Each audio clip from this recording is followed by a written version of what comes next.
ಆತ್ಮೀಯ ವಿದ್ಯಾರ್ಥಿಗಳೇ, ಎಲ್ರಿಗೂ ನಮಸ್ಕಾರ. ರಜಾ ಅವಧಿಯಲ್ಲಿ ಈ ಹಿಂದೆ ಅನೇಕ ಅಧ್ಯಾಯಗಳನ್ನು ನಾವು ಅಭ್ಯಾಸ ಮಾಡಿದ್ದೇವೆ. ಚತುರ್ಭುಜಗಳು ಅಧ್ಯಾಯ ಇತ್ತು. ಅದಾದ ನಂತರ ನಾವು ಇವಾಗ ಯಾವ ಅಧ್ಯಾಯಕ್ಕೆ ಬಂದಿದ್ದೇವೆ ಅಂತ ಹೇಳಿದ್ರೆ ಬೀಜೋಕ್ತಿಗಳು.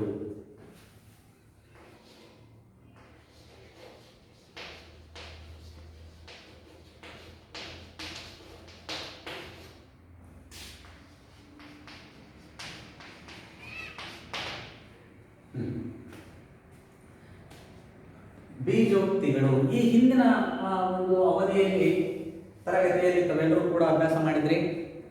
ಬೀಜೋಕ್ತಿ ಅಂದರೆ ಏನು, ಬೀಜೋಕ್ತಿಯಲ್ಲಿ ಬರ್ತಕ್ಕಂಥ ವಿವಿಧ ಪದಗಳೇನು ಅನ್ನೋದ್ರ ಕುರಿತು ನೀವೆಲ್ಲರೂ ಇದ್ರ ಬಗ್ಗೆ ಮಾಹಿತಿಯನ್ನು ತಿಳ್ಕೊಂಡ್ಬಂದಿದ್ದೀರಿ. ಇವಾಗ ಈ ಬೀಜೋಕ್ತಿಗೆ ಸಂಬಂಧಪಟ್ಟಂತೆ ಕೆಲವು ಮೂಲಭೂತವಾದ ಪದಗಳಿದ್ದಾವೆ. ಆ ಪದಗಳು ಏನೇನು ಅಂತೇಳಿ ನೋಡೋಣ. ಮೊದಲನೇದು ಒಂದು ಸ್ಥಿರಾಂಕ ಅಂತ ಇದೆ. ಸ್ಥಿರಾಂಕ ಅಂತಂದ್ರೆ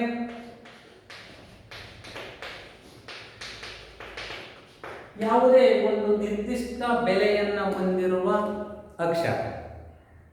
ಅದಕ್ಕೆ ನಾವು ಯಾವ ಬೆಲೆ ಕೊಡ್ತೀವೋ ಅದು ಒಂದು ಸ್ಥಿರಾಂಕ. ನಂತರ ಚರಾಕ್ಷರ, ಇದು ಕೂಡ ಒಂದು ನಿರ್ದಿಷ್ಟ ಬೆಲೆಯನ್ನು ಹೊಂದಿದೆ. ಇನ್ನು ಬೀಜ ಪದ, ಯಾವುದೇ ಒಂದು ಸಮೀಕರಣದಲ್ಲಿ ಒಂದು ನಿರ್ದಿಷ್ಟ ಬೆಲೆಯನ್ನು ಕೊಟ್ಟಾಗ ನಾವು ಯಾವ ಬೆಲೆ ಕೊಡ್ತೀವೋ ಆ ಬೆಲೆಯನ್ನು ಅದು ಹೊಂದುತ್ತೆ. ಅಂತಹ ಪದಗಳನ್ನು ಬೀಜ ಪದಗಳು ಅಂತೇಳಿ ನೋಡ್ತೇವೆ. ಅದೆಲ್ಲಕ್ಕಿಂತ ಅಂತಿಮವಾಗಿ ಬೀಜೋಕ್ತಿ. ಬೀಜೋಕ್ತಿಗಳನ್ನು ಸ್ವಲ್ಪ ನೋಡೋಣ ನಾವಿವಾಗ. ಉದಾಹರಣೆಗೆ ಒಂದು ಎಕ್ಸ್ ಅಂತಕ್ಕಂಥ ಪದವನ್ನು ತಗೊಳ್ತೇನೆ. X plus 4 x minus y minus 5 4/b 5 into ಇವೆಲ್ಲ ಬೀಜೋಕ್ತಿಗಳು. ಏನಾಗಿದೆ ಬೀಜೋಕ್ತಿಗಳು ಅಂತ ಹೇಳಿದ್ರೆ ಒಂದು ಸ್ಥಿರಾಂಕ ಮತ್ತು ಒಂದು ಬೀಜ ಪದ ಅಥವಾ ಚರಾಕ್ಷರ. ಒಂದು ಸ್ಥಿರಾಂಕ ಅಥವಾ ಒಂದು ಬೀಜ ಪದ ಅಥವಾ ಒಂದು ಬೀಜ ಪದ ಮತ್ತು ಒಂದು ಸ್ಥಿರಾಂಕಗಳು ಸಂಕಲನದೊಂದಿಗೆ ಅಂದರೆ ಪ್ಲಸ್ ಚಿಹ್ನೆಯೊಂದಿಗೆ ಅಥವಾ ಮೈನಸ್ ಚಿಹ್ನೆಯೊಂದಿಗೆ ಅಥವಾ ಗುಣಾಕಾರ ಚಿಹ್ನೆಯೊಂದಿಗೆ ಅಥವಾ ಭಾಗಾಕಾರ ಚಿಹ್ನೆಯೊಂದಿಗೆ ಸಹಯೋಗವನ್ನು ಹೊಂದಿದ್ರೆ ಅಂತಹ ಪದಗಳನ್ನು ನಾವು ಬೀಜೋಕ್ತಿಗಳು ಅಂತ ಕರೀತೇವೆ. ನೋಡಿ, ಇದರಲ್ಲಿ ಒಂದು ಚರಾಕ್ಷರ ಎಕ್ಸ್ ಇದೆ, ಸ್ಥಿರಾಂಕ 4 ಇದೆ. ಇವೆರಡೂ ಕೂಡ ಸಂಕಲನದೊಂದಿಗೆ ಸಹಯೋಗವನ್ನು ಹೊಂದಿದೆ.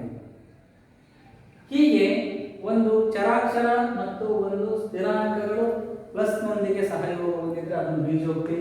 ಇಲ್ಲಿ ಮೈನಸ್ನೊಂದಿಗೆ ಸಹಯೋಗ, ಇಲ್ಲಿ ಭಾಗಾಕಾರ ಚಿಹ್ನೆಯೊಂದಿಗೆ ಸಹಯೋಗ, ಇಲ್ಲಿ ಗುಣಾಕಾರ ಚಿಹ್ನೆಯೊಂದಿಗೆ ಸಹಯೋಗ ಹೊಂದಿರೋದ್ರಿಂದ ಇಂತಹ ಪದಗಳನ್ನು ನಾವು ಬೀಜೋಕ್ತಿಗಳು ಅಂತ ಹೇಳ್ಬಿಟ್ಟು ನಾವು ಕರೀತೇವೆ. ಬೀಜೋಕ್ತಿಗಳಿಗೆ ಸಾಕಷ್ಟು ಉದಾಹರಣೆಗಳನ್ನು ನಾವು ಕೊಡಬಹುದು. ಇನ್ನೂ ಅನೇಕ ಉದಾಹರಣೆಗಳನ್ನು ನೋಡಿ. ಆದರೆ ಅವೆಲ್ಲವೂ ಕೂಡ ಗಣಿತದ ಮೂಲ ಕ್ರಿಯೆಗಳಾಗಿರ್ತಕ್ಕಂಥ ಸಂಕಲನ, ವ್ಯವಕಲನ, ಗುಣಾಕಾರ, ಭಾಗಾಕಾರ ಚಿಹ್ನೆಗಳೊಂದಿಗೆ ಸಂಯೋಗ ಹೊಂದಿರಬೇಕು ಅಥವಾ ಸಹಯೋಗವನ್ನು ಹೊಂದಿರಬೇಕು. ಆದರೆ ಇಲ್ಲಿ ಒಂದು ಅಂಶವನ್ನು ಗಮನಿಸಿ, ಯಾವುದೇ ಒಂದು ಚರಾಕ್ಷರ ಒಂದು ಬೀಜ ಪದಗಳು ಸಂಕಲನ ಮತ್ತೆ ವ್ಯವಕಲನ ಚಿಹ್ನೆಯೊಂದಿಗೆ ಸಹಯೋಗ ಹೊಂದಿದ್ರೆ ಮಾತ್ರ ಅವೆರಡು ಬೇರ್ಪಟ್ಟಿವೆ. ಆದರೆ ಇಲ್ಲಿ ಭಾಗಾಕಾರ ಮತ್ತೆ ಗುಣಾಕಾರ ಚಿಹ್ನೆಯನ್ನು ಹೊಂದಿರುವ ಬೀಜೋಕ್ತಿಗಳು ಎಂದು ಬೇರ್ಪಡೋದಿಲ್ಲ. ಯಾಕೆಂದ್ರೆ ನೋಡಿ, ಇಲ್ಲಿ ಪ್ಲಸ್ ಇದ್ರೆ ಇದನ್ನ 4 ಪ್ಲಸ್ ಎಕ್ಸ್ ಪ್ಲಸ್ 4 ಅಂತಿವೆ. ಇಲ್ಲಿ 4/b. ಇಲ್ಲಿ ಇವೆರಡೂ ಕೂಡ ಧನ ಚಿಹ್ನೆಯನ್ನೇ ಹೊಂದಿದ್ದೇವೆ. ಇದು ಧನ ಚಿಹ್ನೆ ಹೊಂದಿದೆ. ಆದ್ರಿಂದ ಭಾಗಾಕಾರ ಮತ್ತು ಗುಣಾಕಾರ ಕ್ರಿಯೆ ಇದ್ದಾಗ ಬೀಜೋಕ್ತಿಗಳು ಬೇರ್ಪಡೋದಿಲ್ಲ. ಯಾವಾಗಲೂ ಸಂಕಲನ ಮತ್ತು ವ್ಯವಕಲನ ಚಿಹ್ನೆಯೊಂದಿಗೆ ಸಹಯೋಗ ಹೊಂದಿದ್ರೆ ಮಾತ್ರ ಆ ಬೀಜ ಪದವಾಗಲಿ ಅಥವಾ ಸ್ಥಿರಾಂಕವಾಗಲಿ ಏನಾಗುತ್ತೆ, ಪ್ರತ್ಯೇಕವಾಗಿ ವಿಭಾಗ ಆಗುತ್ತೆ. ಹೀಗೆ ನಾವು ಬೀಜೋಕ್ತಿಗಳನ್ನು ವಿಭಾಗ ಮಾಡ್ತೇವೆ. ಈ ಬೀಜೋಕ್ತಿಗಳಿಗೆ ಇನ್ನೂ ಅನೇಕ ಉದಾಹರಣೆಗಳನ್ನು ಕೊಡ್ಬೋದು.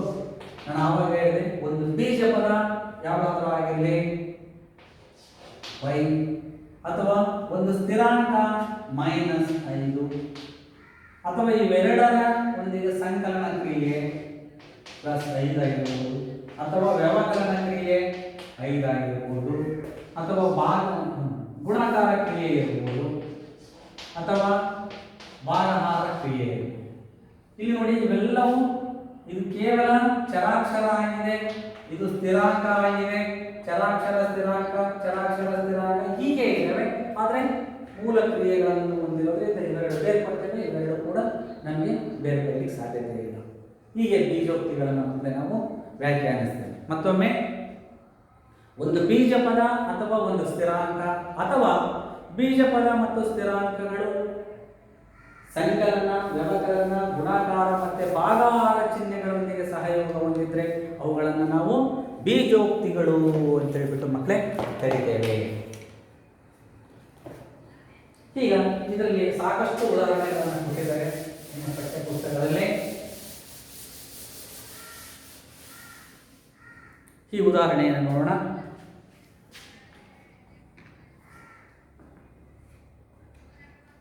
ಬೀಜೋಕ್ತಿ ಮತ್ತು ಸಂಖ್ಯಾ ರೇಖೆ.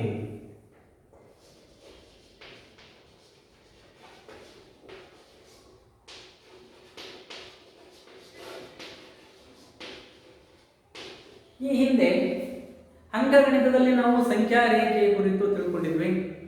ಒಂದು ಸಂಖ್ಯಾ ರೇಖೆ ಅನ್ನೋದು ಮೂಲ ಬಿಂದುವಿನಿಂದ ಆರಂಭ ಆಗಿ ಎಡಗಡೆಗೆ ಚಲಿಸಿದರೆ ಅದರ ಮೌಲ್ಯ ಕಡಿಮೆ ಆಗುತ್ತೆ, ಬಲಭಾಗಕ್ಕೆ ಚಲಿಸಿದರೆ ಅದರ ಮೌಲ್ಯ ಕ್ರಮೇಣವಾಗಿ ಹೆಚ್ಚಾಗುತ್ತೆ ಅಂತಕ್ಕಂಥದ್ದು ನಮಗೆ ಗೊತ್ತಿತ್ತು.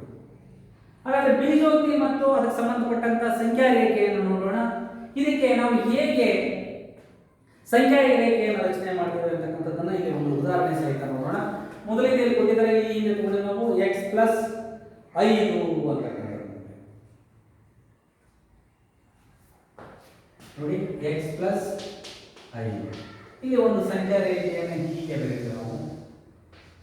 ಇದನ್ನ ಸಂಖ್ಯಾ ರೇಖೆಯ ಹೆಸರನ್ನು ನಾವು ಕೊಡೋದು ಬೇಡ.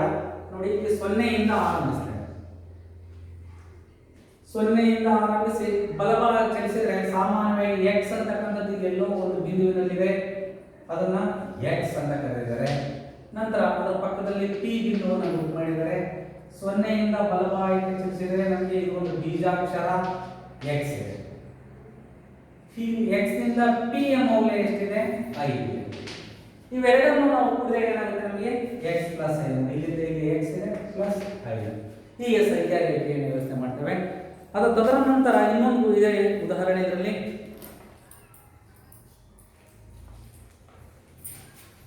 ಇಲ್ಲಿ 5x ಅಂತಕ್ಕಂಥದ್ದು ಮತ್ತೊಂದು ಉದಾಹರಣೆ ಕೊಟ್ಟಿದ್ದಾರೆ. ನಮಗೆ x ಪ್ಲಸ್ 5ಕ್ಕೆ 5x ಅಥವಾ 4x ಪ್ಲಸ್ 5 ಅಂತಕ್ಕಂಥದ್ದು ಈ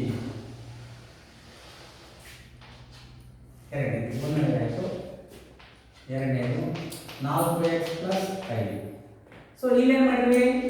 x ಪ್ಲಸ್ 5 ಅಂತೇಳಿ ನಮಗೆ ಕೊಟ್ಟಿದ್ದೇವೆ.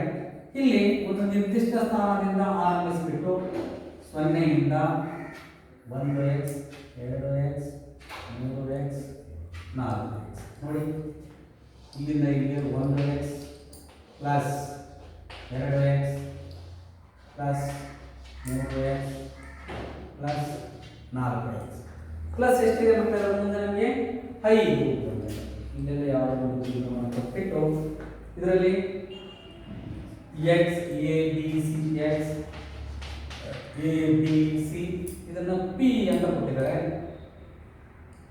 ಇಲ್ಲ c d ಇದನ್ನ 5 ಇಲ್ಲಿಂದ ಇಲ್ಲಿಗೆ ಎಷ್ಟಿದೆ? 5 ನೋಡಿ, ಇವೆಲ್ಲವನ್ನು x plus x plus x 1 2 3 ಸಜಾತಿ ಬೀಜ ಪದಗಳಾಗಿರೋದ್ರಿಂದ 4x ಪ್ಲಸ್ 5 ಹೀಗೆ ನಾವು ಸಂಖ್ಯಾ ರೇಖೆಯ ಮೇಲೆ ಬೀಜೋಕ್ತಿಗಳನ್ನು ಗುರುತಿಸ್ತೇವೆ.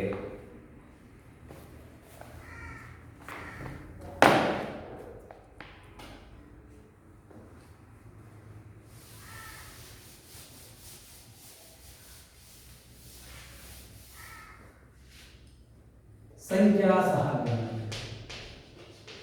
ಸಂಖ್ಯಾ ಸಹಾಪವರ್ತನ ಅಥವಾ ಸಂಖ್ಯಾ ಸಹ. ಇಲ್ಲಿ ಯಾವುದೋ ಒಂದು ಬೀಜೋಕ್ತಿಯನ್ನು ತೆಗೆದುಕೊಳ್ತೇನೆ ನಾನು ಇವಾಗ. 5x y² ಅಂತಕ್ಕಂಥದ್ದನ್ನು ಒಂದು ತಗೊಂಡಿದ್ದೇನೆ. ಇದು ಒಂದು ಬೀಜೋಕ್ತಿ. ಈ ಬೀಜೋಕ್ತಿಯನ್ನು ನೀವು ಗಮನಿಸಿದ್ರೆ ಇಲ್ಲಿ ಎಷ್ಟು ಅಪವರ್ತನಗಳು ಸೇರ್ಕೊಂಡಿವೆ ಅಂತ ಹೇಳಿದ್ರೆ ಇಷ್ಟದ ನೋಡಿ. ಇವುಗಳ ಅಪವರ್ತನಗಳನ್ನು ಈ ಬರೀತೀವಿ ನಾವು.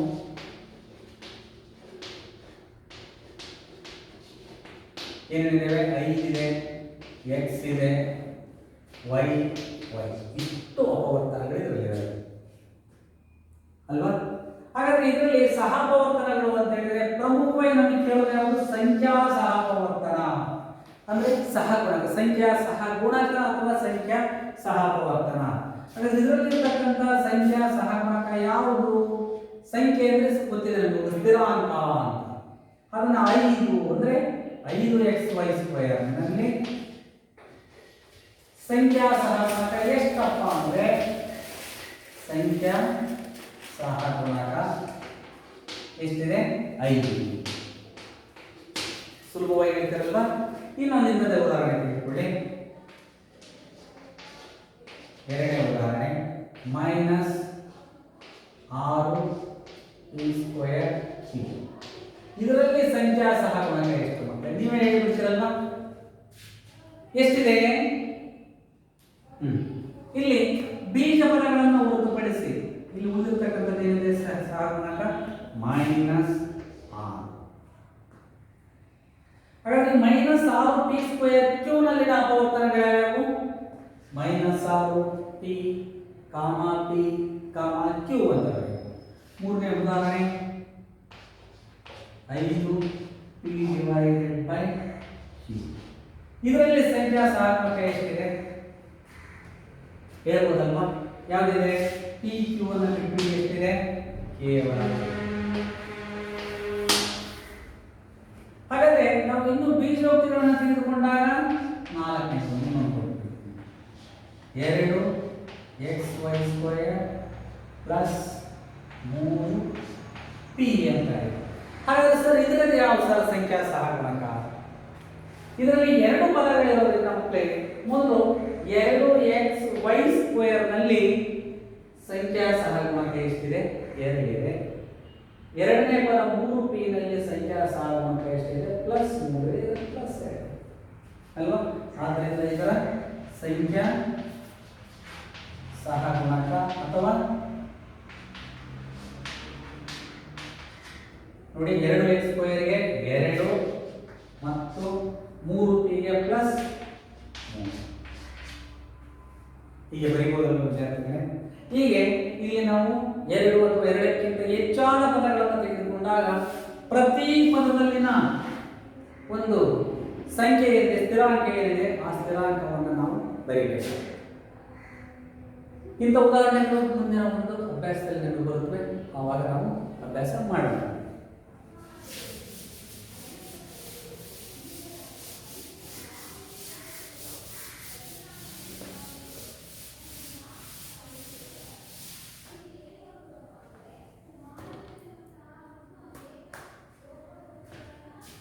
ಬಹುಪದಗಳು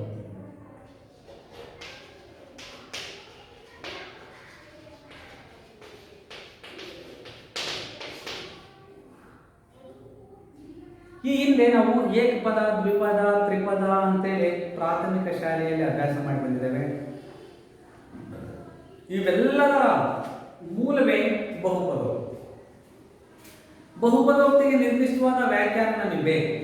ಹೇಗೆ ಬರೀಬಹುದು ಅಂದ್ರೆ ಮೊದಲು ಕೆಲವು ಉದಾಹರಣೆ ಕೊಟ್ಬಿಟ್ಟು ಆ ನಂತರ ಅದನ್ನ ಏನಂತ ಕರಿತೀವಿ ಅಂತ ನೋಡೋಣ. 4x ಇದೊಂದು ಬಹುಪದೋಕ್ತಿ. x² + 5 -6/5 p², p⁻⁻5 + 5y ಇತ್ಯಾದಿ. ಇಲ್ಲಿ ಪ್ರತಿ ಪದದ ಚರಾಕ್ಷರವನ್ನು ಗಮನಿಸಿ. ಇದರಲ್ಲಿ x ಚರಾಕ್ಷರ ಇದೆ, ಅದರ ಸಹಗುಣಕ 4 ಇದೆ. ಇದರ ಘಾತ ಸೂಚಿ ಎಷ್ಟಿದೆ?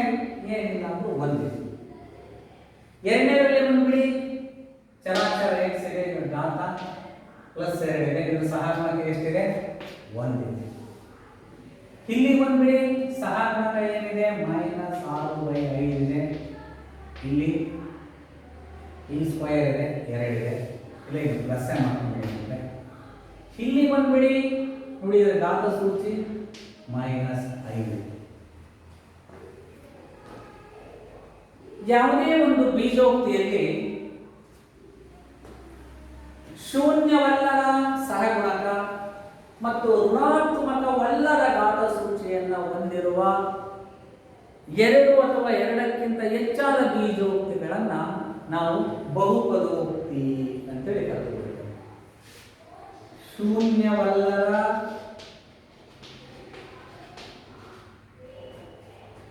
ಸಹಗುಣಕ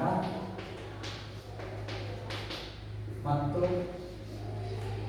ಋಣಾತ್ಮಕವಲ್ಲದ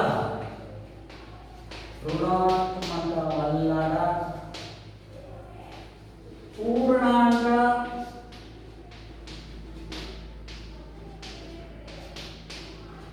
ಘಾತ ಸೂಚಿಯನ್ನು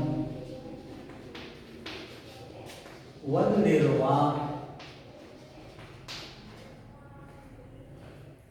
2 ಅಥವಾ 2ಕ್ಕಿಂತ ಹೆಚ್ಚಾದ ಬೀಜೋಕ್ತಿಗಳನ್ನು ಹೊಂದಿರುವ ಅಥವಾ ಹೊಂದಿದ್ದರೆ ಅದನ್ನು ಏನಂತ ಕರೀತೀವಿ ನಾವು? ಬಹುಪದೋಕ್ತಿ.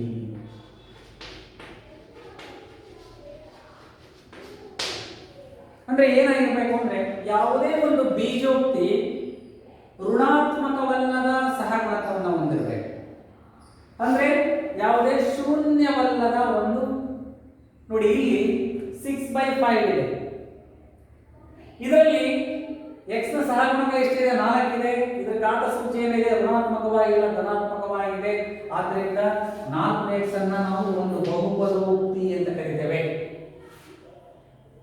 ಎರಡನೇದರಲ್ಲಿ ಕೂಡ x ನ ಘಾತ ಸೂಚಿ 2 ಇದೆ, ಅದರ ಸಹಗುಣಕ 1 ಇದೆ. ಆದ್ದರಿಂದ ಇದನ್ನು ಕೂಡ ಬಹುಪದೋಕ್ತಿ ಅಂತೇವೆ.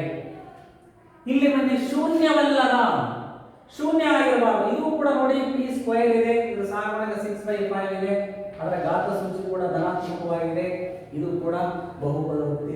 ಇಲ್ಲಿ ಬಂದ್ಬಿಡಿ, ಇದು ಸಹಗುಣಕ ಶೂನ್ಯವಾಗಿಲ್ಲ, ಆದರೆ ಘಾತ ಸೂಚಿ ಏನಾಗಿದೆ ಮಕ್ಕಳೇ? ಋಣಾತ್ಮಕವಾಗಿದೆ. ಹೀಗೆ ಯಾವುದೇ ಒಂದು ಬಹುಪದೋಕ್ತಿಯಲ್ಲಿ ಶೂನ್ಯವಾಗಿರದ ಸಹಗುಣಕವನ್ನು ಹೊಂದಿರಬೇಕು, ಜೊತೆಗೆ ಅದರ ಘಾತ ಸೂಚಿ ಏನಾಗಿರಬೇಕು? ಋಣಪೂರ್ಣಾಂಕವಾಗಿರಬಾರದು. ಅದು ಯಾವಾಗಲೂ ಏನಾಗಿರಬೇಕು? ಧನಾತ್ಮಕವಾಗಿದ್ದರೆ ಮಾತ್ರ ಅಂತಹ ಬೀಜೋಕ್ತಿಗಳು 2 ಮತ್ತು 2ಕ್ಕಿಂತ ಹೆಚ್ಚಾದ ಬೀಜೋಕ್ತಿಗಳನ್ನು ಹೊಂದಿದ್ರೆ ಅದನ್ನ ನಾವೇನು ಕರೀತೀವಿ ಮಕ್ಕಳೇ? ಬಹುಪದೋಕ್ತಿ ಅಂತ ಹೇಳ್ಬಿಟ್ಟು ನಾವು ಕರೀತೀವಿ. ಈ ಬಹುಪದೋಕ್ತಿ ಅನ್ನೋದು ಒಂದೇ ಪದ ಇರಬಹುದು, 2 ಇರಬಹುದು, 2ಕ್ಕಿಂತ ಹೆಚ್ಚಾದ ಬೀಜೋಕ್ತಿಗಳನ್ನು ಕೂಡ ಇದು ಹೊಂದಿರಬಹುದು. ಹಾಗಾದ್ರೆ ನೋಡೋಣ, ಆ 1, 2, 3 ಪದಗಳನ್ನು ಹೊಂದಿದ್ರೆ ಅವುಗಳನ್ನು ಎಂಥ ಬೀಜೋಕ್ತಿಗಳು ಅಂತ ಕರೀತೇವೆ. ಇದರಲ್ಲಿ ವಿಧಗಳು, ಬಹುಪದೋಕ್ತಿಯ ವಿಧಗಳು. ಒಂದನೇ ಮಕ್ಕಳೇ, ಹೆಸರೇ ಹೇಳುತ್ತೆ, ಏಕಪದೋಕ್ತಿ.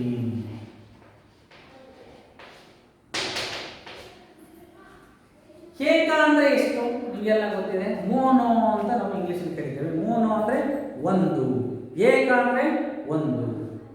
ಒಂದೇ ಒಂದು ಬೀಜೋಕ್ತಿಯನ್ನು ಹೊಂದಿರುವ ಬಹುಪದೋಕ್ತಿಯನ್ನು ನಾವು ಏಕಪದೋಕ್ತಿ ಅಂದ್ರೆ, ಒಂದೇ ಒಂದು ಪದ ಅಂದ್ರೆ ಹೆಂಗಿರ್ಬೇಕು? 4xy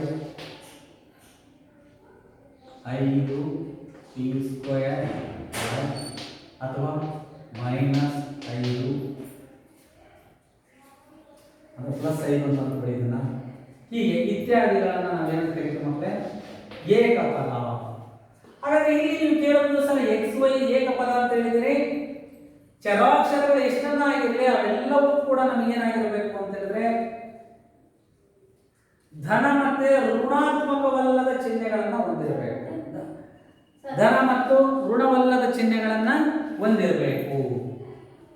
ಪ್ಲಸ್ ಅಥವಾ ಮೈನಸ್ ಚಿಹ್ನೆಯನ್ನು ಒಳಗೊಂಡಿರಬಾರದು. ನಾನು ಆವಾಗಲೇ ಈ ಹಿಂದೆ ಹೇಳಿದ ಬೀಜೋಕ್ತಿ ಅಭ್ಯಾಸ ಮಾಡ್ಬೇಕಾದ್ರೆ ಯಾವ ಬೀಜೋಕ್ತಿಯಲ್ಲಿ ಪ್ಲಸ್ ಮತ್ತೆ ಮೈನಸ್ ಚಿಹ್ನೆಯನ್ನ ಒಳಗೊಂಡಿರುತ್ತೋ ಅವೆಲ್ಲವೂ ಬೀಜ ಪದಗಳನ್ನು ಬೇರ್ಪಡಿಸ್ತವೆ.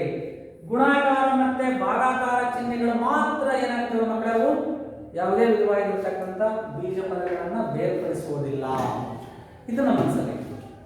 ಆದ್ದರಿಂದ ಇದಕ್ಕೆ ಇನ್ನೊಂದು ಉದಾಹರಣೆ ಕೊಡ್ಬೋದು ನಾವು ಏಕಪದೋಕ್ತಿಗೆ. So p x divided by y, ಇದು ಕೂಡ ಏಕಪದ.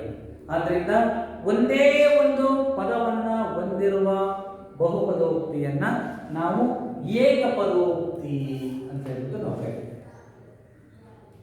ಎರಡನೇದು ತಮಗೆ ಗೊತ್ತಿದೆ ಮತ್ತೆ ದ್ವಿಪದೋಕ್ತಿ. ಏಕ ಅಂದ್ರೆ ಒಂದು, ದ್ವಿ ಅಂದ್ರೆ ಎರಡು. ದ್ವಿ ಅಂದ್ರೆ ಎಷ್ಟು ಮಕ್ಕಳೇ? ಎರಡು. ನೋಡೋಣ. ಹಾಗಾದ್ರೆ ಏಕಪದಗಳಿರಬೇಕು, ಅವು ಪ್ಲಸ್ ಮತ್ತೆ ಮೈನಸ್ ಚಿಹ್ನೆಯೊಂದಿಗೆ ಸಹಯೋಗ ಹೊಂದಿರಬೇಕು. ಹಾಗಾದ್ರೆ ಅಂತ ಯಾವ ಉದಾಹರಣೆ ನೋಡೋಣ. ಸೊ 4 + y ನೋಡಿ, ಇಲ್ಲಿ 4 ಅನ್ನೋದು ಒಂದು ಪದ, y ಅನ್ನೋದು ಕೂಡ ಒಂದು ಪದ. ಇಲ್ಲಿ ಒಂದು ಬೀಜೋಕ್ತಿ ಅಂತ ಹೇಳಿದ್ರೆ ನಾವೇನು ಹೇಳಿದ್ವಿ, ಒಂದು ಸ್ಥಿರಾಂಕ ಮತ್ತೆ ಒಂದು ಚರಾಕ್ಷರಗಳ ನಡುವಿನ ಸಂಯೋಗ ಅಂತ ಹೇಳಿದ್ವಿ. ಜೊತೆಗೆ p + q ಅಥವಾ p - q 4p² - y x + y whole square. ಇವೆಲ್ಲವನ್ನ ನಾವೇನಂತ ಕರಿತೀವಿ ಮತ್ತೆ ದ್ವಿಪದೋಕ್ತಿ ಅಂತ ಹೇಳ್ತೀವಿ. ಇಲ್ಲ ಇದನ್ನ ಹೀಗೂ ಬರೀಬಹುದು ನೋಡಿ, x + y whole square x² + y² ಅಂದ್ರೆ ಕೇವಲ ಒಂದು ಬಹುಪದೋಕ್ತಿಯಲ್ಲಿ ನಮಗೆ ಎರಡೇ ಎರಡು ಪದಗಳಿರಬೇಕು. ಆ ಎರಡೂ ಪದಗಳು ಸಂಕಲನ ಮತ್ತೆ ವ್ಯವಕಲನ ಚಿಹ್ನೆಯೊಂದಿಗೆ ಮಾತ್ರ ಸಹಯೋಗ ಹೊಂದಿರಬೇಕು. ಆದರೆ ನೀವು ಇದನ್ನು ಕೂಡ ಈ ರೀತಿ ಬಂದ್ಬಿಟ್ಟು XY ಇದೆ ಸರ್, ಇದರಲ್ಲಿ ಎರಡು ಪದಗಳಿದ್ದಾವೆ ಅಥವಾ ಎರಡು ಚರಾಕ್ಷರಗಳಿದ್ದಾವೆ, ಇದು ದ್ವಿಪದನ ಅಂತ ಹೇಳಿದ್ರೆ ಹೇಳಲಿಕ್ಕೆ ಸಾಧ್ಯತೆ ಇಲ್ಲ. ಈ ಎರಡೂ ಪದಗಳಿದ್ದು ಅವು ಸಂಕಲನ ಮತ್ತೆ ವ್ಯವಕಲನ ಚಿಹ್ನೆಯೊಂದಿಗೆ ಮಾತ್ರ ಏನಾಗಿರಬೇಕು, ಸಹಯೋಗವನ್ನು ಹೊಂದಿರಬೇಕು. ನೋಡಿ ಇದೇನಾಗಿದೆ ಅಂದ್ರೆ ಗುಣಾಕಾರ ಚಿಹ್ನೆ ಇದೆ, ಇನ್ನೊಂದಿದೆ ರೀತಿ ತಗೊಂಡ್ರೆ ಇದು ಭಾಗಾಕಾರ ಚಿಹ್ನೆ ಇದೆ. ಇವೆರಡೂ ಕೂಡ ನಾವು ದ್ವಿಪದಗಳು ಅಂತ ಕರೆಯಕ್ಕೆ ಬರೋದಿಲ್ಲ. ಚರಾಕ್ಷರಗಳು ಎರಡು ಇರಬಹುದು, ಆದರೆ ಅಲ್ಲಿ ಸಂಕಲನ ಮತ್ತೆ ವ್ಯವಕಲನ ಚಿಹ್ನೆಗಳು ಇಲ್ಲೇ ಇರೋದ್ರಿಂದ ಈ ಬೀಜ ಪದಗಳು ಬೇರ್ಪಡೋದಿಲ್ಲ. ಆದ್ದರಿಂದ ಇವು ದ್ವಿಪದಗಳಲ್ಲ, ಏಕಪದ. ಆದ್ದರಿಂದ ಕೇವಲ ಎರಡೇ ಎರಡು ಪದಗಳನ್ನು ಹೊಂದಿರತಕ್ಕಂಥ ಬಹುಪದೋಕ್ತಿಯನ್ನು ನಾವು ದ್ವಿಪದೋಕ್ತಿ ಅಂತ ಕರೀತೀವಿ. ಮೂರನೇದು ತ್ರಿಪದೋಕ್ತಿ. ನೀವೇ ಹೇಳ್ಬಿಡ್ಬೋದು p + q + r. ಎಷ್ಟು ಪದಗಳಿದ್ದಾವೆ ಇದರಲ್ಲಿ? 3 ಇದ್ದಾವೆ. p q r ಇವು ಯಾವುದೊಂದಿಗೆ ಸಹಯೋಗ ಹೊಂದಿದ್ದಾವೆ? ಸಂಕಲನ ಚಿಹ್ನೆ. ಇನ್ನೊಂದು x - y - z, ಇವು ವ್ಯವಕಲನ ಚಿಹ್ನೆಯೊಂದಿಗೆ ಸಹಯೋಗ ಹೊಂದಿವೆ. 3 ಪದಗಳನ್ನ ಹೊಂದಿರುವ ಒಂದು ಬೀಜೋಕ್ತಿಯ ಬಹುಪದೋಕ್ತಿಯನ್ನು ನಾವು ತ್ರಿಪದೋಕ್ತಿ ಅಂತ ಕರೀತೇವೆ. ಇಲ್ಲಿ ಇದಕ್ಕೇನು ನಾವು ವ್ಯಾಖ್ಯಾನವನ್ನು ನೀಡಿದ್ವಿ, 3 ಚರಾಕ್ಷರಗಳಿದ್ರೂ ಕೂಡ ಅವು ಸಂಕಲನ ವ್ಯವಕಲನ ಚಿಹ್ನೆಯೊಂದಿಗೆ ಇರಬೇಕು. ಮತ್ತೆ ಇದು p q r ಇದ್ರೂ ಕೂಡ ಇದು ತ್ರಿಪದೋಕ್ತಿ ಅಲ್ಲ. ಕಾರಣ ಇದು ಇಲ್ಲಿ ಗುಣಾಕಾರ ಚಿಹ್ನೆ ಹೊಂದಿದೆ. ಇದು ಸಂಕಲನ ಅಥವಾ ವ್ಯವಕಲನ ಚಿಹ್ನೆಯನ್ನು ಹೊಂದಿದ್ರೆ ಮಾತ್ರ ಈ ಪದಗಳು 3 ಬೇರೆ ಬೇರೆ ಆಗುತ್ತವೆ. ಆದ್ದರಿಂದ ಈ ರೀತಿ 3 ಪದಗಳನ್ನು ಹೊಂದಿರತಕ್ಕಂಥ ಒಂದು ಬಹುಪದೋಕ್ತಿಯನ್ನು ನಾವು ತ್ರಿಪದೋಕ್ತಿ ಅಂತ ಹೇಳ್ಬಿಟ್ಟು ನಾವು ಕರೀತೇವೆ. ಈಗ ಈ ಅಭ್ಯಾಸದಲ್ಲಿ ಸಾಕಷ್ಟು ಎಲ್ಲ ಏಕಪದ, ದ್ವಿಪದ, ತ್ರಿಪದಗಳನ್ನು ಕೊಟ್ಬಿಟ್ಟು ಅವುಗಳನ್ನು ನಿಮಗೆ ವರ್ಗೀಕರಣ ಮಾಡಲಿಕ್ಕೆ ಹೇಳ್ತಾರೆ. ಈ ಕೆಳಗಿನ ಬಹುಪದೋಕ್ತಿಗಳನ್ನ ಏಕಪದ, ದ್ವಿಪದ, ತ್ರಿಪದೋಕ್ತಿಗಳಾಗಿ ವರ್ಗೀಕರಿಸಿ ಬರೆಯಿರಿ ಅಂತೇಳಿ 2 ಅಂಕಕ್ಕೂ ಅಥವಾ 3 ಅಂಕಕ್ಕೂ ಇದನ್ನು ನಿಮಗೆ ಕೇಳಬಹುದು. ಆಗ ನೀವೇನು ಮಾಡಬೇಕಾಗುತ್ತೆ, ಏಕಪದ, ದ್ವಿಪದ, ತ್ರಿಪದ ಇವುಗಳ ನಿಖರವಾದ ವ್ಯಾಖ್ಯಾನ ನಿಮಗೆ ಗೊತ್ತಿದ್ರೆ ಅವುಗಳನ್ನು ವರ್ಗೀಕರಣ ಮಾಡಿ ಬರೆಯಬಹುದು. ಅಭ್ಯಾಸದಲ್ಲಿ ಸಾಕಷ್ಟು ಉದಾಹರಣೆಗಳು ನಿಮಗೆ ಇರಲ್ಲ. ಇದು ಇನ್ನೇನಾದರೂ ಸದ್ಯ ಹೇಳಿದ್ರೆ ನಿಮಗೆ ಇದು ನಮಗೆ 9, 10ನೇ ತರಗತಿ ಅಭ್ಯಾಸ ಮಾಡಲಿಕ್ಕೆ ಇದು ಮೂಲಭೂತವಾಗಿ ಇದರ ಪರಿಕಲ್ಪನೆಯನ್ನು ನಿಮಗೆ ಗೊತ್ತಿರಬೇಕು. ಏಕಪದ ಅಂದ್ರೇನು, ದ್ವಿಪದ ಅಂದ್ರೇನು, ತ್ರಿಪದ ಅಂದ್ರೇನು, ಒಂದು ಬಹುಪದೋಕ್ತಿ ಅಂತ ಹೇಳ್ಬೇಕಾದ್ರೆ ಅದಕ್ಕೆ ಏನೆಲ್ಲ ಲಕ್ಷಣಗಳಿರಬೇಕು. ಅದನ್ನು ಬಹುಪದೋಕ್ತಿ ಅಂತ ಕರಿಬೇಕು ಅಂದ್ರೆ ಏನಿರಬೇಕು? ಸಹಗುಣಕ ಶೂನ್ಯವಾಗಿರಬಾರ್ದು. ಎರಡನೇದು ಅದರ ಘಾತ ಸೂಚಿ ಯಾವತ್ತೂ ಮೈನಸ್ ಆಗಿರಬೇಕು. ಇವೆರಡನ್ನು ನೆನಪಿಟ್ಟುಕೊಂಡ್ರೆ ನೀವು ಇದನ್ನು ವ್ಯಾಖ್ಯಾನಿಸ್ತೀವಿ. ಈಗ ಅಭ್ಯಾಸದಲ್ಲಿ ಲೆಕ್ಕ ಕೊಟ್ಟಿದ್ದಾರೆ ಮಕ್ಕಳೇ, ಆ ಅಭ್ಯಾಸ ಲೆಕ್ಕಗಳನ್ನು ನೋಡೋಣ. ಆ ನಂತರ ಅದನ್ನು ನಿಮಗೆ ಮನೆ ಕೆಲಸವಾಗಿ ಕೊಡ್ತೇನೆ, ಆವಾಗ ಬೆಳೆಸಿದೆ.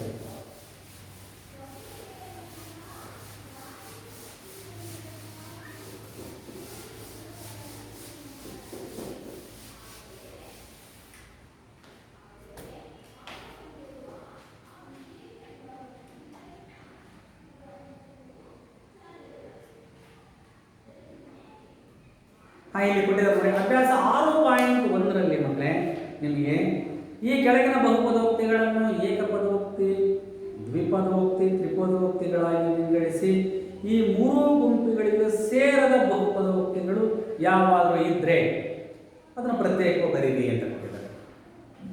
ಅದನ್ನು ಬರೀಬಹುದು ಮಕ್ಕಳೇ, ಇಲ್ಲ ಈಗ ಬಿಡಿಸ್ಬಿಡೋಣ. ಸ್ವಲ್ಪ ಗಮನ ಇಟ್ಟು ಈ ಕೆಳಗಿನ ಬಹುಪದೋಕ್ತಿಗಳನ್ನು ಏಕಪದ, ದ್ವಿಪದ ಮತ್ತು ತ್ರಿಪದೋಕ್ತಿಗಳಾಗಿ ವಿಂಗಡಿಸಿ ಬರೆಯಿರಿ ಅಂತ ಕೊಟ್ಟಿದ್ದಾರೆ. So x plus y 1000, x plus x square plus x cube plus x ಘಾತ 4. So 7 plus y plus 5x ನಂತರ 2y minus 3y square, 2y minus 3y square plus 4y. ಹೀಗೆ ಸಾಕಷ್ಟು ಇದೆ ವಿದ್ಯಾರ್ಥಿಗಳೇ. ಇದರಲ್ಲಿ ಬಹುಪದೋಕ್ತಿ, ಏಕಪದೋಕ್ತಿ, ದ್ವಿಪದೋಕ್ತಿ, ತ್ರಿಪದೋಕ್ತಿಗಳನ್ನು ಗುರುತಿಸಿ ಅದರ ಜೊತೆಗೆ ಈ ಮೂರು ಗುಂಪುಗಳಿಗೆ ಸೇರಿದ ಬಹುಪದೋಕ್ತಿಗಳು ಕೂಡ ಇರಲಿದ್ದಾರೆ, ಅವನ್ನು ಬರೆಯಿರಿ ಅಂತ ಕೊಟ್ಟಿದ್ದಾರೆ. ನಾನು ಒಂದು 5-6 ಉದಾಹರಣೆ ತಗೊಂಡಿನಿ. ಇನ್ನು 5 ಉದಾಹರಣೆಗಳನ್ನು ನೀವು ಮನೆಯಲ್ಲಿ ತಿಳಿಸಬೇಕು. ಇದರಲ್ಲಿ ಸಿಂಪಲ್ ಆಗಿ ನಿಮಗೆಲ್ಲ ಗೊತ್ತಾಗುತ್ತೆ. ಏಕಪದ ಅಂದ್ರೆ ಒಂದೇ ಒಂದು ಪದವನ್ನು ಹೊಂದಿರತಕ್ಕಂಥ ಬಹುಪದೋಕ್ತಿ. ಯಾವ್ಯಾವ ಇದರಲ್ಲಿ ಏಕಪದೋಕ್ತಿ ವರ್ಗೀಕರಣ ಮಾಡಬೇಕಾದ್ರೆ ನೀವು ಒಂದು ಕಾಲಮ್ ಮಾಡ್ಕೊಂಡ್ಬಿಡಿ. ಹೀಗೆ ಏಕಪದೋಕ್ತಿ, ದ್ವಿಪದೋಕ್ತಿ, ತ್ರಿಪದೋಕ್ತಿ. ಈ ಗುಂಪಿಗೆ ಸೇರಿದೆ ಯಾವ ಗುಂಪಿಗೆ? ಈ ಮೂರು ಗುಂಪುಗಳಿಗೆ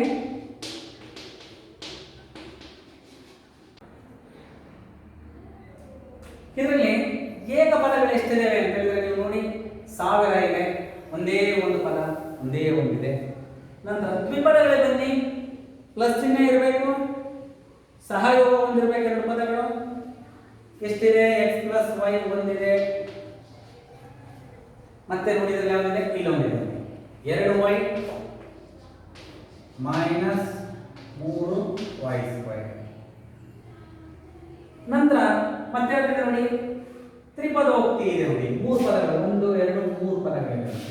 ಯಾವುದದು? 2y minus 3y square plus 4y ಇದೆ ಅಲ್ವಾ? ಹಾಗಾದ್ರೆ ಇದರಲ್ಲಿ ನಮಗೆ 4 ಪದಗಳಾಯಿತು. ಇನ್ನು ಒಂದು ಪದ ಉಳಿದಿದೆ ನೋಡಿ. ಮತ್ತೆ ಇಲ್ಲಿ ಇದು ನೋಡಿ, ಇದು x plus X square plus X cube plus X ಘಾತ 4 ನೋಡಿ. ಇದರಲ್ಲಿ ಎಷ್ಟು ಪದಗಳಿದಾವೆ? 4 ಇದೆ. 4 ಪದಗಳನ್ನು ಹೊಂದಿರತಕ್ಕಂಥ ಬಹುಪದೋಕ್ತಿಗೆ ನಮಗೆ ನಿಖರವಾದ ಹೆಸರನ್ನು ನಾವು ಕೊಟ್ಟಿಲ್ಲ. ಒಂದಿದ್ರೆ ಏಕ, 2 ಇದ್ರೆ ದ್ವಿ, 3 ಇದ್ರೆ ತ್ರಿಪದೋಕ್ತಿ ಅಂತ ಕೊಟ್ಟಿದ್ದಾರೆ. ಹಾಗಾದ್ರೆ 4 ಬಹುಪದೋಕ್ತಿ, 4 ಪದಗಳನ್ನು ಹೊಂದಿದ್ರೆ ಇದು ಒಂದು ಬಹುಪದೋಕ್ತಿನೇ. ಆದರೆ ಇದಕ್ಕೆ ನಾವು ಚತುರ್ಥ ಬಹುಪದೋಕ್ತಿ ಅಂತ ಎಲ್ಲೂ ಕೊಟ್ಟಿಲ್ಲ. ಅದಕ್ಕೆ ಬದಲಾಗಿ ಈ ಮೂರು ಗುಂಪಿಗೆ ಸೇರದೇ ಇರತಕ್ಕಂಥದ್ದು ಅಂತ ಹೇಳಿದ್ರೆ x plus X square plus X cube plus X ಘಾತ 4. ಹೀಗೆ ಇನ್ನೂ ಉದಾಹರಣೆಗಳಿಂದ ಮತ್ತೆ ಇನ್ನೊಂದು ಸ್ವಲ್ಪ ಆ ಉದಾಹರಣೆಗಳನ್ನು ನೀವು ಮನೆಯಲ್ಲಿ ಇದನ್ನು ಬಿಡಿಸಲಿಕ್ಕೆ ಪ್ರಯತ್ನ ಮಾಡಿ. ಸುಲಭ ಇದ್ದಾವೆ ಏಕಪದ ಮತ್ತೆ ದ್ವಿಪದಗಳಿಗೆ. ಇದು ಉದಾಹರಣೆಗಳನ್ನ ಸರಿಯಾಗಿ ಅರ್ಥ ಮಾಡ್ಕೊಂಡ್ರೆ ಮಾತ್ರ ಇದೇನಾಗುತ್ತೆ ಅರ್ಥವಾಗುತ್ತೆ. ಮುಂದಿನ ಹಂತವನ್ನು ಹೋಗೋಣ. ಸಜಾತಿ ಮತ್ತು ವಿಜಾತಿ ಪದ. ವಿಜಾತಿ ಪದ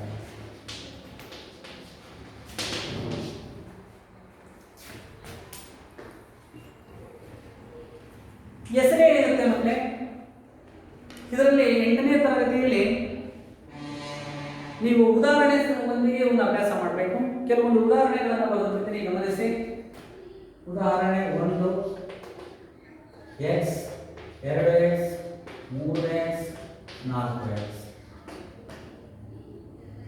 ಇನ್ನೊಂದು y ಸ್ಕ್ವೇರ್ ಅರ್ಧ y square 3y square minus 4y square. ಇನ್ನು ನೋಡಿ ಈ ಕಡೆ ಉದಾಹರಣೆ ಇದೆ. x square x cube x ಘಾತ 4 ನಂತರ y z. ವಿದ್ಯಾರ್ಥಿಗಳೇ, ಇಲ್ಲಿ ಎರಡೂ ಕಡೆ ಉದಾಹರಣೆಗಳನ್ನು ಬರೆದಿದ್ದೇನೆ ನೋಡಿ. x 2x 3x 4x. ಇಲ್ಲಿ ಸಹಗುಣಕಗಳನ್ನು ನೀವು ಪರಿಗಣಿಸಬೇಡಿ, ಸಹಗುಣಕಗಳನ್ನು ಬಿಟ್ಬಿಡಿ. 2 3 4 x x x x ಇದು ಒಂದೇ ಜಾತಿಯ ಬೀಜಾಕ್ಷರ x ಅನ್ನೋದು. ಇದರ ಘಾತ ಸೂಚಿ ಎಷ್ಟಿದೆ? 1 1 1 1 ಇದೆ ಅಲ್ವಾ ಮಕ್ಕಳೇ? ಈಗ ಇದನ್ನ ಏನಂತ ಕರಿತೀವಪ್ಪ ಅಂದ್ರೆ, ಇದರ ಒಂದೇ ಜಾತಿಯ ಬೀಜಾಕ್ಷರ ಇದೆ, ಅದರ ಘಾತ ಸೂಚಿಗಳೆಲ್ಲವೂ ಸಮನಾಗಿದೆ. ಆದ್ದರಿಂದ ಇದು ಒಂದು ಸಜಾತಿ ಬೀಜಾಕ್ಷರ ಅಥವಾ ಸಜಾತಿ ಪದಗಳು. ಇಲ್ಲಿ ಎರಡೇ ನೋಡಿ, y ಇದರ ಘಾತ ಸೂಚಿ 2 ಇದೆ. ಇಲ್ಲಿ y ನ ಸಹಗುಣಕಾರದ ಘಾತ ಸೂಚಿ 2 ಇದೆ, ಇಲ್ಲೂ 2 ಇದೆ, ಇಲ್ಲೂ 2 ಇದೆ.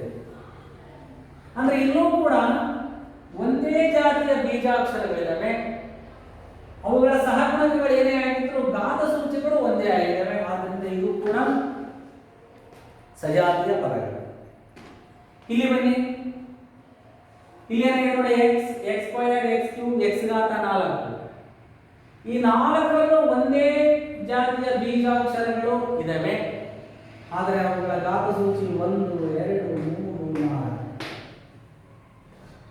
ಹಾಗಾದ್ರೆ ಈ ಪದಗಳನ್ನು ನಾವು ವಿಜಾತಿ ಪದಗಳು ಅಂತ. ಇಲ್ಲಿ ಕೆಳಗೆ ನೋಡಿ y z x p ಇವು ಬೇರೆ ಬೇರೆ ಜಾತಿಯ ಸೇರಿದ ಬೀಜಾಕ್ಷರದ ಪದಗಳು, ಆದರೆ ಇವುಗಳ ಘಾತಗಳೆಲ್ಲವೂ ಕೂಡ ಸಮಾನ. ಇವು ಕೂಡ ವಿಜಾತಿ ಬೀಜ ಪದಗಳೇ ಆಗಿದ್ದಾವೆ. ಅಂದ್ರೆ ನಾವು ಸಜಾತಿ ಮತ್ತೆ ವಿಜಾತಿ ಅಂತ ವಿಂಗಡಿಸಬೇಕಾದ್ರೆ ಮೊದಲು ಅವೆಲ್ಲ ಒಂದೇ ಜಾತಿಗೆ ಸೇರಿದ ಬೀಜಾಕ್ಷರಗಳಾಗಿರಬೇಕು, ಅವುಗಳ ಘಾತ ಸೂಚಿಗಳೆಲ್ಲ ಸಮನಾಗಿರಬೇಕು. ಹಾಗಿದ್ದರೆ ಮಾತ್ರ ಅವುಗಳನ್ನು ನಾವು ಏನಂತ ಕರೀತೀವಿ ಮಕ್ಕಳೇ? ಸಜಾತಿ ಬೀಜ ಪದಗಳು. ಒಂದೇ ಜಾತಿಯ ಬೀಜಾಕ್ಷರಗಳು ಮತ್ತು ಒಂದೇ ಘಾತ ಸೂಚಿ ಅಥವಾ ಸಮಾನ, ಒಂದೇ ಅಥವಾ ಸಮ ಘಾತ ಸೂಚಿ ಒಂದಿದ್ರೆ ಅವುಗಳನ್ನು ನಾವು ಏನು ಕರೀತೀವಿ ಮಕ್ಕಳೇ? ಸಜಾತಿ ಬೀಜ ಪದಗಳು. ಸಜಾತಿ ಪದಗಳು ಅಥವಾ ಸಜಾತಿ ಬೀಜ ಪದಗಳು. ಹಾಗಾದ್ರೆ ಅದಕ್ಕೆ ವಿಲೋಮವಾಗಿದೆಯಲ್ವಾ? ಏನಂತ ಬರೀಬೇಕು? ಬೇರೆ ಬೇರೆ ಬೀಜ ಪದಗಳು ಅಥವಾ ಒಂದೇ ಬೀಜಾಕ್ಷರದ ಪದಗಳು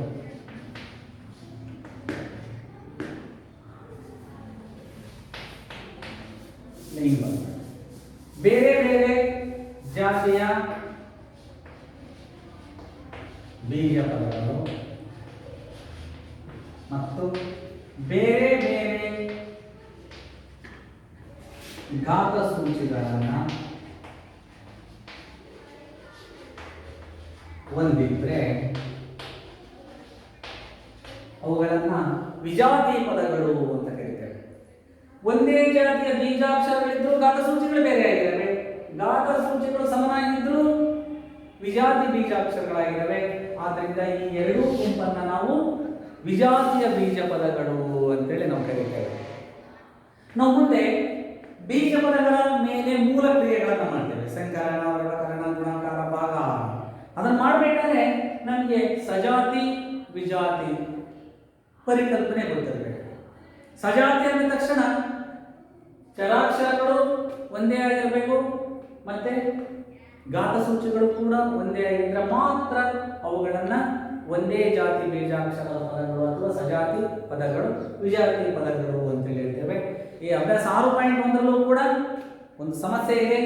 ಈ ರೀತಿ ಗುಂಪುಗಳನ್ನು ಕೊಟ್ಟುಬಿಟ್ಟು ಈ ಗುಂಪುಗಳನ್ನು ಸಜಾತಿ ಮತ್ತು ವಿಜಾತಿ ಪದಗಳಾಗಿ ವಿಂಗಡಿಸಿ ಬರೆಯಿರಿ ಅಂತ ಕೊಟ್ಟಿದ್ದಾರೆ. ಅದನ್ನು ಕೂಡ ಈಗ ಅಭ್ಯಾಸದಲ್ಲಿದೆ. ಇದನ್ನು ಬಿಡಿಸಿಬಿಡೋಣ ಮಕ್ಕಳೇ. ನಾವು ಇನ್ನಿದಾದ ಮೇಲೆ ಬಿಡಿಸೋಣಂತೆ. ನಂತರ ಈಗ ನಮಗೆ ಬರ್ತಕ್ಕಂಥದ್ದು ಬೀಜೋಕ್ತಿಗಳ ಸಂಕಲನ ಮತ್ತು ವ್ಯವಕರಣ.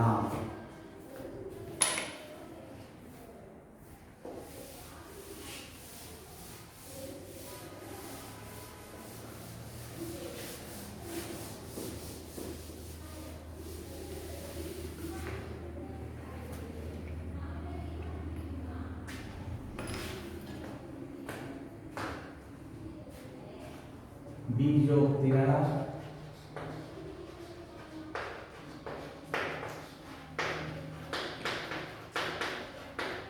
ಸಂಕಲನ ಮತ್ತು ವ್ಯವಕರಣ.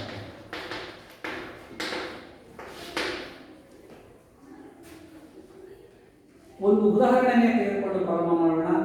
ಹಿಂದಿನ ಒಂದು ತರಗತಿಗಳಲ್ಲಿ ನೀವು 5, 6, 7ರಲ್ಲಿ ಬೀಜ ಪದಗಳ ಸಂಕಲನ ಮತ್ತೆ ವ್ಯವಕರಣ, ಗುಣಾಕಾರ, ಭಾಗ ಕ್ರಿಯೆಗಳನ್ನು ಮಾಡಿದ್ದೀರಾ. ಇಲ್ಲಿ ಅದಕ್ಕಿಂತ ಭಿನ್ನವಾಗಿರ್ತಕ್ಕಂಥ ಏಕಪದಗಳ, ದ್ವಿಪದಗಳ ಅಥವಾ ತ್ರಿಪದಗಳ ಸಂಕಲನ ವ್ಯವಕಲನಗಳನ್ನು ನೀವು ಮಾಡಬೇಕಾಗುತ್ತೆ. ಅದಕ್ಕೆ ಇಲ್ಲಿ ಒಂದು ಉದಾಹರಣೆ ಕೊಟ್ಟಿದ್ದೇನೆ, ಅದನ್ನು ಬರ್ಕೊಳ್ತೀನಿ ನೋಡಿ. ಏನಿದೆ? 7x² - 4x + 5 ಮತ್ತು 9 - 9x - 10 ಇವುಗಳನ್ನು ಸಂಕಲನ ಮಾಡಿ. ಸಂಕಲನ ಮಾಡಿ.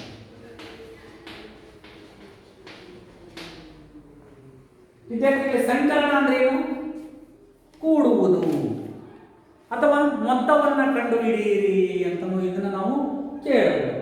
ಮೊತ್ತ ಅಥವಾ ಸಂಕಲನ ಅಥವಾ ಕೂಡಿರಿ ಅಂತ ಕೇಳಬಹುದು. ನಮಗೆ ಒಂದು ಕ್ರಿಯೆಯನ್ನು ಮಾಡಬೇಕಾದ್ರೆ ದೊರಕತಕ್ಕಂಥ ವಿಧವನ್ನು ನಾವು ಹೇಳಬಹುದು. ಕೂಡಿದಾಗ ಅಥವಾ ಸಂಕಲನ ಮಾಡಿದಾಗ ನಮಗೆ ಮೊತ್ತ ದೊರಕುತ್ತೆ, ಬೀಜ ಪದಗಳನ್ನು ಕಳೆದಾಗ ವ್ಯತ್ಯಾಸ ಸಿಕ್ಕುತ್ತೆ, ಬೀಜ ಪದಗಳನ್ನು ಗುಣಿಸಿದಾಗ ಗುಣಲಬ್ಧ ಸಿಕ್ಕುತ್ತೆ, ಬೀಜ ಪದಗಳನ್ನು ಭಾಗಿಸಿದಾಗ ಭಾಗಲಬ್ಧ ಮತ್ತು ಶೇಷ ದೊರಕುತ್ತೆ ಅನ್ನೋದು ಈ ಹಿಂದೆ ನಾವು ಅಭ್ಯಾಸ ಮಾಡಿದ್ವಿ. ಮಕ್ಕಳಿಗೆ ಒಂದು ತ್ರಿಪದೋಕ್ತಿ, ಒಂದು ದ್ವಿಪದೋಕ್ತಿಯನ್ನು ಕೊಟ್ಬಿಟ್ಟು ಸಂಕಲನ ಮಾಡಿ ಅಂತ ಕೊಟ್ಟಿದ್ದಾನೆ. ಈ ರೀತಿ ಬೀಜ ಪದಗಳನ್ನು ಕೂಡಬೇಕಾದ್ರೆ ನಮಗೆ ಅಡ್ಡ ಅಥವಾ ಲಂಬವಾಗಿ ಕೂಡ್ತಕ್ಕಂಥ 2 ವಿಧಾನಗಳಿದ್ದಾವೆ. ಅದನ್ನು ಬಿಡಿಸೋಣ. ಲಂಬವಾದ ದಿಕ್ಕಿನಲ್ಲಿ ಬರ್ಕೊಳ್ಳೋಣ. ಲಂಬವಾದ ದಿಕ್ಕಿನಲ್ಲಿ ಬರ್ಕೋಬೇಕಾದ್ರೆ ಒಂದೇ ಬೀಜಾಕ್ಷರ ಮತ್ತು ಒಂದೇ ಘಾತವನ್ನು ಹೊಂದಿರತಕ್ಕಂಥ ಬೀಜ ಪದಗಳನ್ನು ಒಂದರ ಕೆಳಗಡೆ ಒಂದು ಬರ್ಕೋಬೇಕು. ನೋಡೋಣ, ಯಾವ ರೀತಿ ಬರೆಯೋಣ. 7x² - 4x + 5. ಇದನ್ನ ಏನ್ ಮಾಡಬೇಕಾಗಿದೆ ಮಕ್ಕಳೇ? ನಾವು ಸಂಕಲನ ಮಾಡಬೇಕು. ಸಂಕಲನ ಅಂದ್ರೆ ಯಾವ ಚಿಹ್ನೆ? ಕೂಡುವ ಚಿಹ್ನೆ. ಏನನ್ನ ಬರ್ಕೋಬೇಕು? 9x. ನೋಡಿ, ಇದರಲ್ಲೂ ಕೂಡ x ಇದೆ, ಅದರ ಘಾತ ಸೂಚಿ 1 ಇದೆ. ಇಲ್ಲಿಯೂ ಕೂಡ x ಇದೆ, ಅದರ ಘಾತ ಸೂಚಿ 1 ಇದೆ. ಅಂದ್ರೆ x ನ ಸಹಗುಣಕಗಳನ್ನು ಒಂದು ಕಡೆ ಒಂದು ಬರುವಂತೆ ಬರ್ಕೋಬೇಕು 9x ಇಲ್ಲಿ ಪ್ಲಸ್ ಇದೆ ಚಿಹ್ನೆ ಪ್ಲಸ್ ಬರ್ತದೆ. ನಂತರ ಇಲ್ಲಿ ಸ್ಥಿರಾಂಕ ಇದೆ, ಸ್ಥಿರಾಂಕದ ಕೆಳಗಡೆ ಸ್ಥಿರಾಂಕವನ್ನು ಬರ್ಕೋಬೇಕು. ಈಗ ಕೂಡೋಣ. ಇನ್ನೊಮ್ಮೆ ನೋಡಿ, ಇದು ಲಂಬವಾಗಿ ಇಲ್ಲಿ ಹಾಗಾದ್ರೆ ಇಲ್ಲಿ ಒಂದು ಜಾಗ ಖಾಲಿ ಇದೆ. ಈ ಖಾಲಿ ಜಾಗ ಯಾಕಿದೆ ಅಂತ ಹೇಳಿದ್ರೆ ಈ ಮೊದಲ ತ್ರಿಪದೋಕ್ತಿಯಲ್ಲಿ x ನ ಘಾತ 2 ಇದೆ, ಈ ಬೀಜೋಕ್ತಿಯಲ್ಲಿ x ನ ಘಾತ 2 ಇರತಕ್ಕಂಥ ಪದ ಇಲ್ಲ. ಆದ್ರಿಂದ ಇದನ್ನ ಶೂನ್ಯ ಅಂತ ಅಂದ್ಕೊಂಡಿದ್ದೇವೆ ನಾವು. ಈಗ ಕೂಡಿ ಬಿಡೋಣ ನಾವು ನೋಡಿ ಏನಿದೆ 7x² ಏನಾದ್ರೂ 0 ಇದೆ ಅಂತ ಹೇಳಿದ್ರೆ ಇದನ್ನ 0 × x² ಅಂತಾನೂ ನೀವು ಬರ್ಕೋಬಹುದು ನೋಡಿ. ಕೂಡಿದ್ರೆ ನೀವು 0 ನ 7ಕ್ಕೆ 0 ಅನ್ನು ಕೂಡಿದ್ರೆ ಮೊತ್ತ ಎಷ್ಟಾಗುತ್ತೆ 7 ಬರುತ್ತಲ್ವಾ. ಕೂಡಬೇಕಾದ್ರೆ ಒಂದು ನಿಯಮ ತಿಳ್ಕೋಬೇಕು. ಮೊದಲು ಸಹಗುಣಕಗಳನ್ನ ಕೂಡ್ತಕ್ಕಂಥ ವಿಧಾನವನ್ನು ನಾವು ನೋಡಬೇಕು. ಸೊ ಇಲ್ಲೇನಾಗಿದೆ 7 + 0 7x² ಬರುತ್ತೆ. ಹಾಗಾದ್ರೆ ಇಲ್ಲಿ -4x + 9x ಅನ್ನ ಕೂಡಬೇಕು ಕಳೆಯಬೇಕು. ಯಾಕಂದ್ರೆ ಇಲ್ಲಿ ಒಂದು ಮೈನಸ್ ಇದೆ ಒಂದು ಪ್ಲಸ್ ಇದೆ. -4 ಅನ್ನ 9x ಗೆ ಕೂಡಿ ಅಂದ್ರೂ ಅದೇನೆ, ಕಳೆಯಿರಿ ಅಂದ್ರೂ ಅದೇನೆ. ನೋಡಿ -4x ಅನ್ನ 9x ಗೆ ಕೂಡಿ ಅಂತ ಕರೀತೀವಿ, ಅಥವಾ 9x ಅನ್ನ -4x ನೊಂದಿಗೆ ಸಂಕಲನ ಮಾಡಿ, ಎರಡು ಒಂದೇ ಅರ್ಥ ಬರುತ್ತೆ. ಆದ್ರಿಂದ ಇಲ್ಲಿ ಒಂದು ಧನ ಒಂದು ಋಣ ಚಿಹ್ನೆ ಇರೋದ್ರಿಂದ ನಾವೇನ್ ಮಾಡ್ತೀವಿ, ಕೂಡಿದ್ರು ಅಷ್ಟೇ ಬೆಲೆ, ಕಳೆದ್ರು 9 ರಲ್ಲಿ 4 ಹೋದ್ರೆ 5 ಬರುತ್ತೆ. ನಮಗೆ ದೊಡ್ಡ ಸಂಖ್ಯೆ ಚಿಹ್ನೆ ಪ್ಲಸ್ ಇದೆ, ಪ್ಲಸ್ ಆಗ್ತದೆ ಸಹಗುಣಕ x. ಇನ್ನು ಸ್ಥಿರಾಂಕಗಳಿದೆ ನೋಡಿ, ಇಲ್ಲಿ -10 + 5 ಇದೆ. ಇವೆರಡರಲ್ಲಿ ಯಾವುದು ದೊಡ್ಡದು ಅಂತ ಹೇಳಿದ್ರೆ 5 ದೊಡ್ಡದು, ಧನ ಪೂರ್ಣಾಂಕ ಇರೋದ್ರಿಂದ. ಸೊ ನಾವು 5 - 10 ಅಂತ ಹೇಳಿದ್ರೆ ಎಷ್ಟು ಬರುತ್ತೆ -5. ಹಾಗಾದ್ರೆ 7x² -4x + 5 ಮತ್ತು 9x - 10 ಇವುಗಳ ಮೊತ್ತ ಎಷ್ಟು ಬರುತ್ತಪ್ಪ ಅಂದ್ರೆ 7x² + 5x - 5 ಅಂತ ಬರುತ್ತೆ. ನೋಡಿ ಇದೇ ಸಮಸ್ಯೆಯನ್ನ ಅಡ್ಡವಾಗಿ ಕೂಡ ಮಾಡಬಹುದು. ಇದು ಲಂಬವಾಗಿ ಮಾಡಿದ್ದಾರೆ ಇದನ್ನ. ಇನ್ನೊಂದು ವಿಧಾನ ಅಥವಾ ನೋಡಿ ಈಗ ಮಾಡಬಹುದು 7x²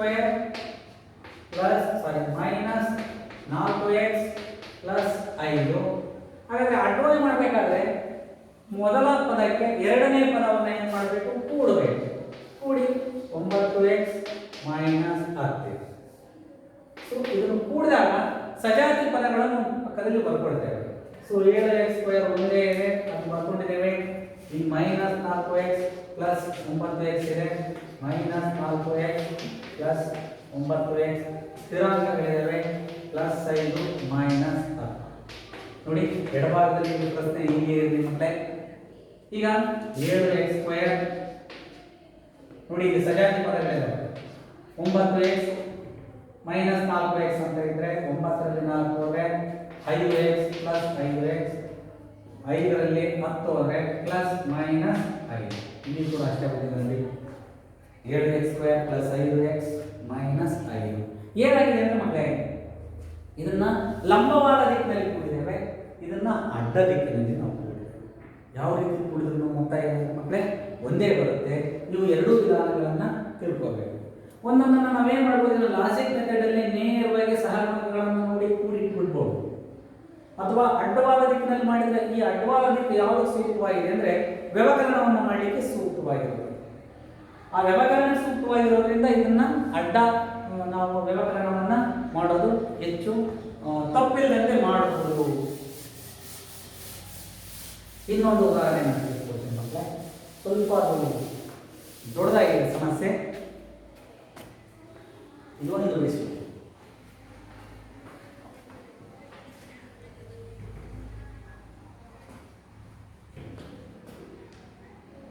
ಐದು x²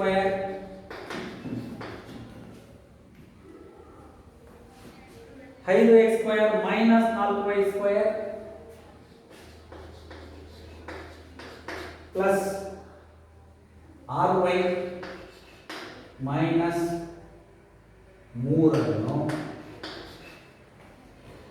7x² -4xy plus 8y² plus 5x minus 3y ನಿಂದ ಕಳೆಯಿರಿ ಅಂತ ಕೊಟ್ಟಿದ್ದಾರೆ. ಇನ್ನೊಮ್ಮೆ ನೋಡಿ 5x² minus 4y² plus 6y minus 3 ಅನ್ನು 7x² minus 4xy plus 8y² plus 5x minus 3y ನಿಂದ ಕಳೆಯಿರಿ ಅಂತ ಕೊಟ್ಟಿದ್ದಾರೆ. ನಾನು ಈ ಹಿಂದೆ ಹೇಳಿದೆ ಮಕ್ಕಳೇ, ಸಹಗುಣಕಗಳನ್ನ ಅಡ್ಡ ದಿಕ್ಕಿನಲ್ಲಿ ಕಳೆಯಬೇಕು ಅಂತ ಹೇಳಿದ್ರೆ ನೆನಪಿಟ್ಟುಕೊಳ್ಳಿಲ್ಲ. ಸೊ ಸೊಲ್ಯೂಷನ್ ಅಡ್ಡ ದಿಕ್ಕಿನಲ್ಲಿ ಕಳೆಯಲಿಕ್ಕೆ ನಾವು ಪ್ರಯತ್ನ ಮಾಡೋಣ. So 5x² minus 4y² plus 6y minus 3.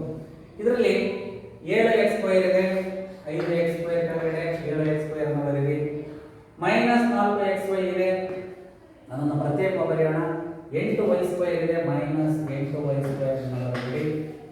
ನಂತರ ಮೈನಸ್ 3y ಇದೆ, ಮೈನಸ್ 3y ಅನ್ನು ಬರೆಯಿರಿ. ಸ್ಥಿರಾಂಕ ಇಲ್ಲ ಮಕ್ಕಳೇ, ಇಲ್ಲಿ ಪ್ರತ್ಯೇಕವಾಗಿರ್ತಕ್ಕಂಥ ಯಾವುವು ಅಂತ ಹೇಳಿದ್ರೆ ಮತ್ತೆ ಇದರಲ್ಲಿ ಎರಡು ಉಳಿದಿದೆ ನೋಡಿ. 8y² ಆಯಿತು, ಉಳಿದಿದ್ದು ಮೈನಸ್ 4xy, ಇನ್ನೊಂದು ಯಾವುದು ಉಳಿದಿದೆ ನಮಗೆ ಪ್ಲಸ್ 5x. ಇಷ್ಟು ಉಳಿದವೆ. ಈಗ ಕಳಿಬೇಕಾದ್ರೆ ನಮಗೆ ಎರಡನೇ ಬಹುಪದೋಕ್ತಿಯಲ್ಲಿರ್ತಕ್ಕಂಥ ಎಲ್ಲ ಪದಗಳ ಚಿಹ್ನೆಗಳು ಬದಲಾವಣೆ ಆಗ್ತವೆ. ಸೊ ಬರೆದುಬಿಡೋಣ.